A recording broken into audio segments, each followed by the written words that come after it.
Hello everyone, today we are going to learn basic Affinity photo, how to move selection. As example, I will open for simple image. Okay, I will use this image. Now, if you want to move selection object, like I will use these tools, rectangular marquee tools, to select this object. I will select from this point to here.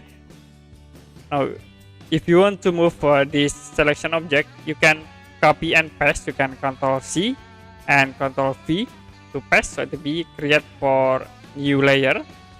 The next, use move tools, this icon, and you can move this object like into this point. You also can recess by clicking at this point, like this. Click select and deselect. Okay, that's it for basic Affinity photo, how to move selection.